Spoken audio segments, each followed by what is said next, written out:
إن الحمد لله نحمده ونستعينه ونستغفره ونعوذ بالله من شرور أنفسنا ومن سيئات أعمالنا من يهده الله فلا مضل له ومن يضلل فلا هادي له نشهد أن لا إله إلا الله وحده لا شريك له ونشهد أن محمدا عبده ورسوله falenderimet dhe lavdërimet I përkasin vetëm Allahut të madhëruar.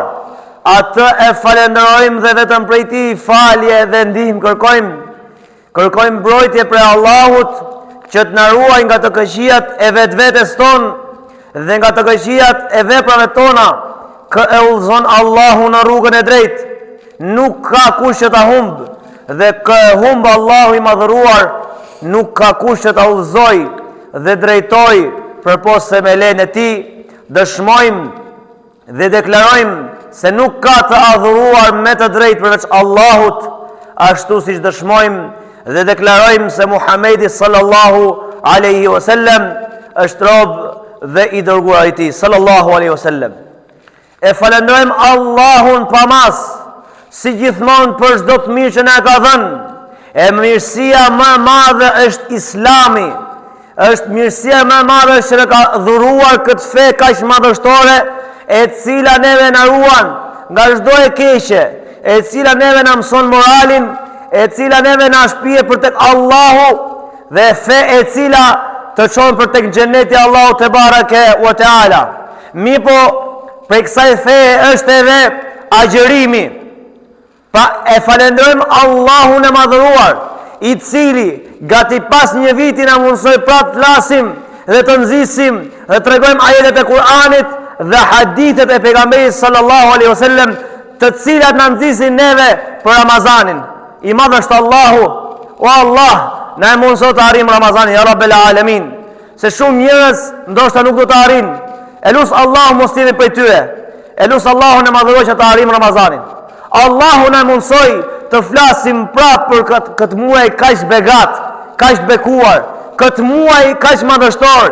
Në të fitohen mirësitë shumëta, në të fiton xhenetin e Allahut te bareke ve teala.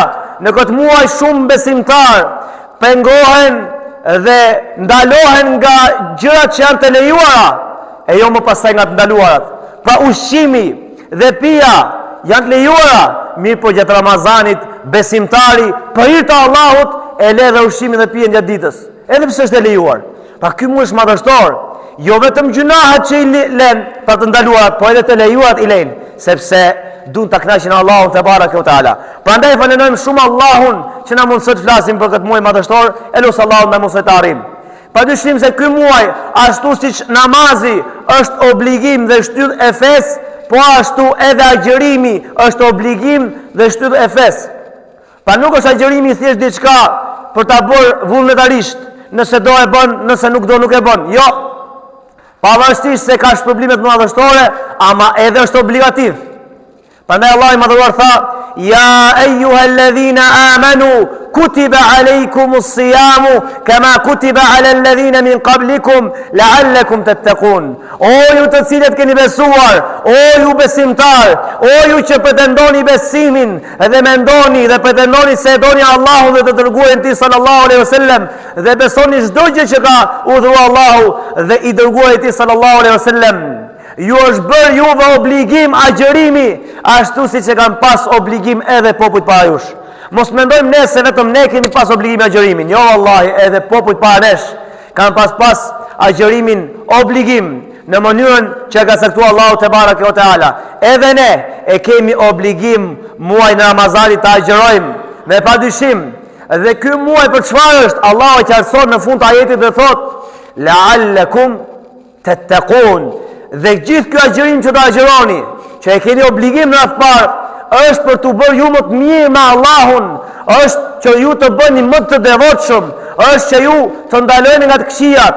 Subhanallah, njerëzit o vëllezër, gjatë gjithë vitit, pa përjashtuar vetën tonë, futen në gjunahe, thellësisht të mëdhaja, apo edhe të vogla, dhe kur vjen ky muaj bekuar, ata i kthehen Allahu te bareke ve taala, sepse e din se e kanë neglizhu anën e Allahu te bareke ve taala, e kanë neglizhuar urdhrin e Allahu te bareke ve taala, kanë qenë të zhytur gjatë gjithë vitit dhe tashmë shpirti i tyre e ndjen varfërin për Allahun, shpirti i tyre e ndjen dobësinë që kanë për Allahun, shpirti i tyre e ndjen se sa fukarenj dhe nevojtar janë për Allahun te bareke ve taala. Prandaj o vëllezër, ky muaj madhështor vallahi ta shfrytëzojmë në maksimum kur të na vi. Edhe pas të na vi, pse marrim këto ligjërata 2 javë para, apo ndonjëherë 3 javë para, apo ndonjëherë 4 javë para, siç marrita vitin e kaluar. Që nxitemi sepse nuk mund të futesh ti në agjërim duke qenë i shkujdesur, i shturur me gjunahe dhe të futesh direkt bësh i devotshëm. S'bësh dot. Prandaj 2 javë para, 3 javë para e kalit veten tënde. Profeti sallallahu alaihi wasallam muajin që agjeronte më shumë pas Ramazanit ishte muaj Shaban, në këtë muaj që ne ndodhemi tash. E agjeronte pothuajse të gjithin. Pothuajse, domethënë jo të gjithin komplet sepse asnjë muaj tjetër nuk e ka agjeruar plot përveç Ramazanit. Mi po pothuajse, siç thotë transmetimet, pothuajse agjeronte të gjithin. Domethënë vetëm pak lindte pa agjeruar. Pse? Për të marrë shpërblime. Edhe neve si besimtar, mos na virën pastaj ditën e parë, o bobo, nxritot pa kafe on, o bobo, sri pa duan, o bobo. Jo, kalite veten tënde me agjerim, avash avash. Kalite veten tënde me sadaka, avash avash. Kalite veten tënde me kënim Kur'ani, kur të futesh në Ramazan ti tashmë i servitur. Imagjinoni o vëllezër një njeri i cili është në klasë të parë e direkt ta fusin në provimin e vitit dytë ose vitit parë. A do ta kalonte provimin? As pak. Sa ishte akoma në klasë parë. Prandaj i duhen sa vite të studiojë që të arrijë të kuptojë se çfarë provimesh po i vinë përballë. Edhe ne duhet kalitemi se nuk mund të futemi direkt në Ramazan kështu. Edhe në Ramazan direkt ne do bëhemi devotshëm. Se kështu nëse futemi në Ramazan para përgatitur veten ton, atë padyshim se kur të vi fundi i Ramazanit ne do të jemi si ditën e parë që kemi hyrë. Që do thotë kemi hyrë të shkujdesur, do dalim të shkujdesur dhe çfarë përfitojmë prej këtij Ramazani vetëm se etjen dhe urinë. Subhanallah. Prandaj duhet që ne t'i kushtojmë rëndësi këtij muaji sepse ka begati të mëdha. Për begative dhe shpërblimeve të mëdha që ka ky muaj, thot pejgamberi sallallahu alaihi wasallam, "Men sama Ramadana imanan wa ihtisaban, ghufira lahu ma taqaddama min dhanbi." Kushdo që agjeron Ramazanin, për besimtarëve, se jo besimtarit nuk i pranohet. Ai një herë në radhë duhet ta besojë Allahun, pastaj po edhe hadithe që thon fakt. Thot kush agjeron Ramazanin me besim, pa besim s'ka. Imanan wa ihtisaban, dhe duke shpresuar ke shpërblimi i Allahut, ati kanë për t'ju falur gjunahet e kaluara. Subhanallah. Pa jo besimtarët jo, sepse ka njerëz që agjerojnë për dietë. Ka njerëz që thonë, "Oh, është çka i mirë ky muaj, ta agjeroj." Po nuk beson Allahun. Aty si pranohet, thjesht agjeron kot. Se Allahut nuk i intereson se a je ti i uritur apo i jetur. Allahut i intereson se sa i devotshëm bëhesh ti. Prandaj Allahu kur foli për kurbanet, kur është kurban Bajrami, tha Allahut nuk i shkojnë as gjakuj i kurbaneve tuaja, as mishi i tyre. Po shkon, ka Allahu çfarë shkon? Çfarë ngjitet ka Allahu? Devotshmëria juaj. Po t'ju devotshëm, ja keni frikën Allahut, atëherë kjo ke Allahu pranohet. A mishi i deles që ju theni apo i qingjit apo çfarë do gjëre prej kafshëve që theren për kurban, nuk i shkon Allahut. Edhe etja jote, edhe uria jote, Allahut nuk i bën asnjë dobi dhe asnjë dëm nëse nuk agjeron. Por çfarë? Po edhe devotshmëria jote nuk i bën dobi Allahut. Thjesht Allahu këtë ta pranon. Me këtë devotshmëri që ti tregon, Allahu të fut në xhenet. Jo se ti i bën ndonjë dëm Allahut, jo, vallahi kur se si. Sepse po ta shohësh në botë mbi 7 miliard njerëz domethënë, apo 6 miliardë gjys, janë jo besimtar fare. Po edhe për këtyre 2 miliard muslimanëve që pretendojnë se janë 2 miliard, nuk agjerojnë gjithë. Kështu që Allahu s'ka nevojë. Allahu është i plot pushtetshëm. Imagjino që Allahu atje në qiell, ke Beitul Ma'mur, çdo ditë hyn 70.000 melajke duke adhuruar Allahun dhe nuk dalin kurrë. Domethënë Allahun adhurojnë pa mas me lajket, e çdo krijes, Allahu s'ka nevojë për ne njerëzit fare. Po Allahu do të shoh robërinë tonë se sa robër të nevojshëm jemi për Allahun, sa e kemi nevojën Allahut. Edhe pse ja kemi, po Allahu do të shoh, a jemi ne me të vërtetë që shprehim nevojën apo themi me ndihmësi, jo s'kam nevojë unë i bëj gjitha vet. Allahu i madhuar do të shoh sinqeritetin tonë, devotshmërinë tonë. Prandaj kush agjeron Ramazanin me iman, pa me besim, dhe duke shpresuar shpërblimin e Allahut, çfarë ndodh? Gjunat e mëparshme i falen, pa gjunat e vogla i falen këtij personi, elhamdulillah. Po ashtu pejgamberi sallallahu alaihi wasallam na ka orientuar që ne ta agjërojmë. Si thot një prej sahabëve, i thash pejgamberit sallallahu alaihi wasallam, thotë që i thash, o i dërguar Allahut, çfarë më këshillon? Duat më japësh diçka, një urdhër nga ana jote, një çështje të më tregosh që ta marr prej teje. Tha pejgamberi sallallahu alaihi wasallam, i tha këtij personi, i tha të këshilloj me agjërim se s'ka si agjërimi. Subhanallah. E këshilloi pejgamberi alayhis salam me çfarë? Me agjërim, sepse agjërimi është madhështor, ka shpërblime të pakufishme, të palogaritura. Vetëm Allahu në gjykimin do t'i tregoj se sa shpërblime do marrësh. Subhanallahu alazim. Po ashtu pejgamberi sallallahu alaihi wasallam tha, idha jaa ramadanu futihat abwabul janna. Kur të vi Ramazani, thot, hapen dyert e xhennetit, mbyllen dyert e xhehenemit, edhe çfarë tjetër? Mbyllen shejtanët më agresor. Në momentin që ne para Ramazanit kemi të bëjmë me shejtan, të mëdhenj të vegjël që na devijojnë nga rruga e Allahut dhe na nxisin vetëm për keq, në Ramazan nuk i kemi kaq shumë, i kemi të kufizuar, vetëm një pjesë të vogël. Kurse ato të më agresorët, më rebelët, i ka kyç Allahu, i ka prangos Allahu i madhëruar, si e si të na lehtësoj neve, sa i mëshirshëm është Allahu. Pra imagjino, Allahu nuk po t'i lejon shejtanët më agresor që ti të përfitosh për Ramazanit. Mos kesh edhe justifikim nesër të thosh, po shejtani mashtroi. Jo, vetja jote, nëse nuk arrin në Ramazan pastrohesh, nëse nuk arrin në Ramazan të bësh më i devotshëm, nëse nuk arrin në Ramazan kuptosh se çfarë qëllimi ke në jetë, apo për çfarë qëllimi ke ardhur, atëherë ti s'ke kuptuar asgjë. Atëherë ti ke agjëruar kot 30 ditë. Prandaj përgatitim o vëllezër para se të vijë kjo ditë. Po ashtu për mirësive të Ramazanit është që duaja e atij që bën Ramazan është e pranuar. Thot pejgamberi sallallahu alajhi wasallam, 3 lloj duash nuk kthehen mbrapsh. Kush është njëra prej tyre? Duaja e agjëruesit. La ilaha illallah. Duaja e agjëruesit është e pranuar tek Allahu te bareke wa taala. Prandaj ne të mundohemi sa më shumë Ramazan të bëjmë lutje Allahut, kur të vi Ramazani ti them, o Allah, un kam qenë i shkujdesur ndaj teje, o Allah, ti je krijuesi i gjithësisë, më kthe gjithë ato mirat, pasuri, gjithçka që nevojitet. Më dhe frymën në atë parë se tjerë janë ke marr këtë mundësi. Prandaj, se o Allah, të lutem në këtë ditë agjërimi, kur të vi agjërimi, të lutem o Allah, më fal mua, më bëj më të devotshëm, ma mund sot kuptoj për çfarë kam ardhur në jetë, se shumë prej nesh nuk e din për çfarë kanë ardhur në jetë. La ilaha illallah. Mendojnë se kanë ardhur kot. Vitet kalojnë, ai mendon se ka ardhur kot. Vitet kalojnë, ai përpiqet vetëm me shtu pasuri. O shtoje pasurinë. E kemi thënë 100 herë se duhet me përsërit se dikush që e shef edhe video nëpër internet, thotë ky flet vetëm drejt në xhami. Po ju a bëj qartë edhe një herë, kam thënë 100 herë, nuk po të thot askush mos me punu. Asnjëherë në botë, puno. Puno valla, shto pasuri halal, s'ka problem. Po unë këtë ditë xumaje s'ka marrë për t'ju dhënë leksione juve se si të pasuroheni. S'ka marrë me treguar juve se si të ecë biznesi. Unë ka marrë sot që t'ju këshilloj për Allahun, të afroheni me Allahun, të fitoni xhenetin e Allahut. Se një javë rresht ju keni qenë të angazhuar me dynjan. Për një orë apo në çerekore që mbahet hutbja, u bën namin me folën për Allahun. La ilaha illallah. Ndërkohë që krijimi jon kryesor është vetëm adhurimi i Allahut. Kështu thot Allahu i madhëruar, nuk i kam krijuar. Çfarë do thonë nuk i kam krijuar? Që do thot për asgjë tjetër. Nuk i kam krijuar gjindet dhe njerëzit për asgjë tjetër, vetëm se të më adhurojnë mua.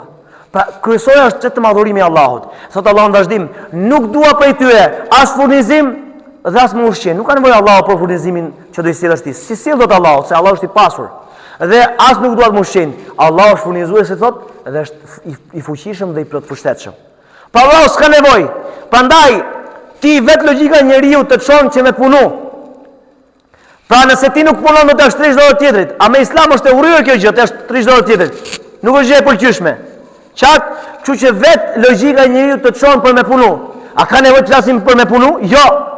Aq më tepër që ne s'po themi rini në xhami 24 orë. Fali namazet, 5 minuta sa namazi, agjëroni Ramazanin, zbatoni urdhët e Allahut dhe ikni. Prandaj dhe Allah i madhëruar për ta qartësuar më qartë mendjeletësinë që tregojnë disa njerëz, por t'u bërë qartë atyre se janë mendjeletë disa njerëz. Tana ju gjithë ditën në xhami duhet rini. Allahu i thot, masi ta kryeni namazin e xumas, çfarë thot? Shpërndauni në tokat tuaja. Pa kërkoni riskun e Allahut, kërkoni begatinë e Allahut. Ata që kanë biznese, ktheuni për bizneset tuaja. Po të thotë vetë Allahu. E ti pastaj për 5 minuta namaz, thu s'kam kohë. Allahu të ka kriju pikërisht për të adhurim, dhe të ka lënë vetëm një pakitë, domethënë një kohë të shkurtër të ditës. Vetëm 5 minuta namaz, pa një kohë namazi. Po ti vogëlësh gjitha një orë gjithsej.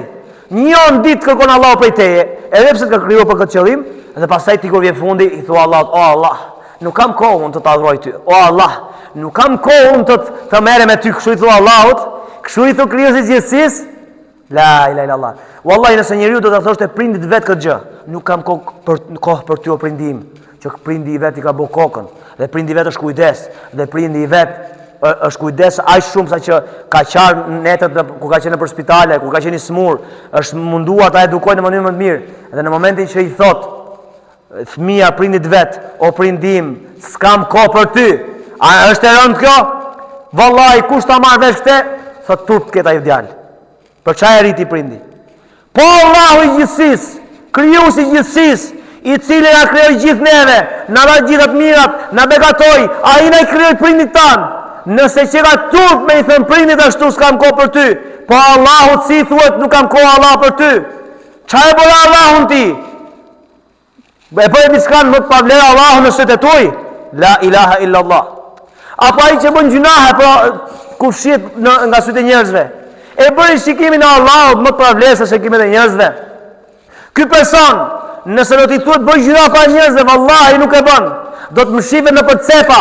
Ai që ka moral, po them se ai i cili s'ka moral, pastaj ato të degraduar nuk po i llogarisim, ata në rangun e kafshëve, po themi ata të cilët janë të moralshëm, kanë një moral. Çfarë bëjnë? Nëse ti thu bëj një gjuna para njerëzve, apo ta mendoj ai nuk e bën, do të përpiqet të fshihet në vendet më sekreta apo më sofistikuara në mënyrë që të mos e shoh askush. Imagjino ai fshihet shikimet e njerëzve.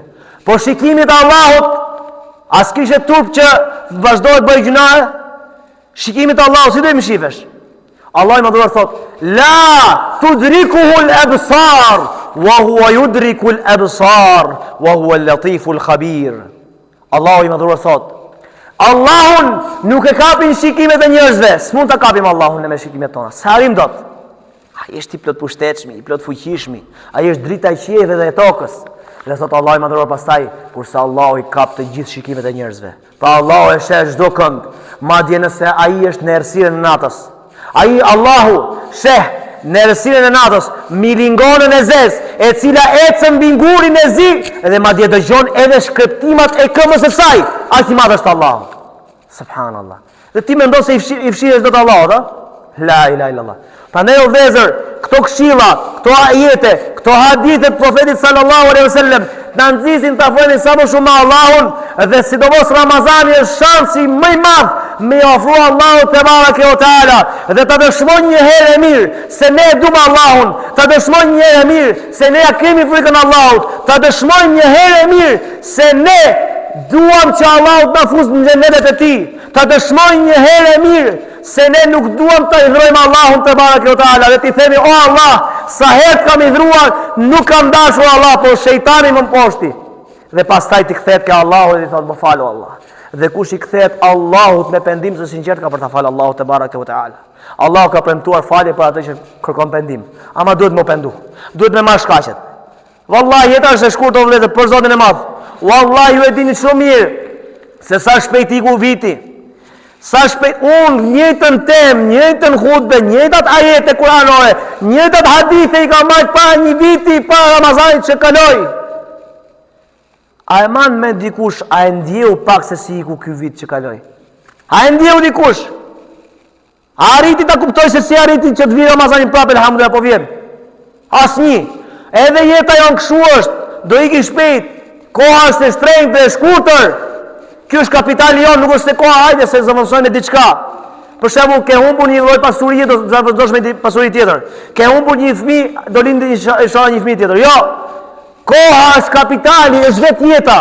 Prandaj të shfrytëzojmë maksimumet të kemi frikën Allahut te bareke o taala, para se të vi një moment që nuk ka më pendim tek Allahu, kur të na vi shpirti në grop të fytit, pra kur të vi vdekja, nuk ka më justifikim, nuk ka më pendim. S'panon Allahu pendimin. Allah ta pranon pendimin përdesa ty s'ka ardhur vdekja. Në momentin që të vjen vdekja, atëherë Allah nuk ta pranon. Pse? Sepse ti e sheh melekun e vdekjes me sy. E sheh melekun e vdekjes me sy.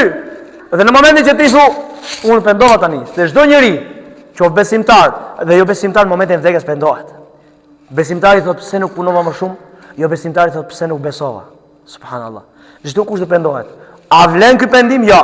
Sepse ai e shef me sy tashmë melekun e vdekjes. E shef me sy që po ja merr shpirtin. Dhe i thot Allahut, o Allah, më kthe. Allah i thot nuk ka kthim. S'ka kthim, se në dynja ishe. Pak kosh ishe në dynja. Po të mos e shifje vdekjen, agonin e vdekjes, melekun e vdekjes, po të mos e shifje, po të pendohesh te Allahu, kishte për të falë Allahu. Mirë, po ti pritet në këtë moment që i pe argumentet e Allahut? Prandaj o vëllezër, ti shfrytëzojmë këto argumente për të na ndikuar thellësisht në zemrat tona dhe të pendojmë sinqerisht ke Allahu, se po nuk u penduam sinqerisht ke Allahu, padyshim se do të humbim, përfundimi do të jetë xhenemi dhe do të humbim xhenetin ku kënaqësia më e madhe është atje. Ne përpiqemi maksimum me ndërtu këtë dynja me mundin më të madh, me sakrificën më të madhe dhe domethënë nuk lejm asnjë moment për të çabaj i kot.